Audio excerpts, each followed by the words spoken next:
Uttar Pradesh గజియాబాద్‌లోని Punjab and Sindh అనే బ్యాంక్‌లో అభిషేక్ కుమార్ అనే ఒక మేనేజర్ ఉన్నాడు. అదే బ్యాంక్‌లో రవీంద్ర హుడా అనే ఒక సెక్యూరిటీ గార్డ్ కూడా ఉన్నాడు. ఈయన ఎప్పటినుంచో సెలవులు అడుగుతుండట ఆ మేనేజర్‌ని. ఆ మేనేజరు కొన్ని నెలలుగా సెలవులు ఇవ్వడం లేదు. పైగా ఇచ్చినప్పుడు డబ్బులు కట్ చేస్తున్నాడంట. మళ్ళీ ఒక సెలవు అడిగితే ఇప్పటివరకు ఇవ్వలేదని అతను ఏం చేసాడంటే కోపంలో తన దగ్గర ఉన్నటువంటి గన్ ఉంటది కదా!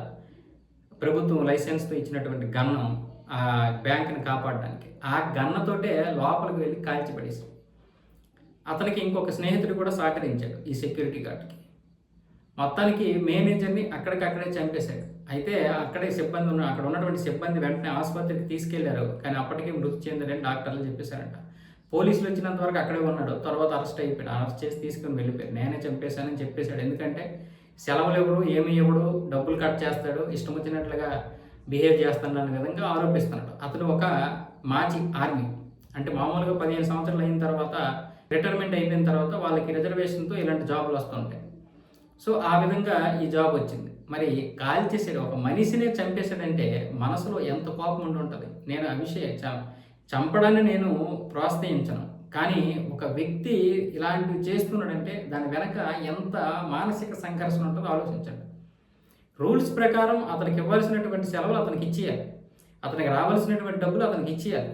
అది ఏ విషయమైనా సరే. సామాన్యుడికి కోపం వస్తే ఇలాగే ఉంటది. మామూలుగా పెద్ద పెద్ద రౌడీలు ఎందుకు అంత పెద్దగా రౌడీలు అయిపోతారంటే వాళ్ళు ఫ్యామిలీ గురించి పట్టించుకోరు కాబట్టి. సామాన్యుడు ఎందుకు భయపడతాడంటే వాడికి ఫ్యామిలీ ఉండడం వల్ల భయపడతాడు కాబట్టి.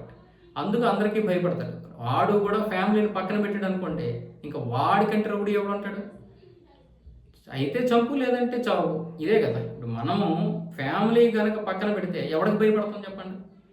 ఫ్యామిలీ ఉంటుందని భయం. అంతేగాని మనకేదో దెబ్బలు తగులుతాయనో, లేదా మనమేదో చనిపోతామని ఏ రోజు మనం భయపడం.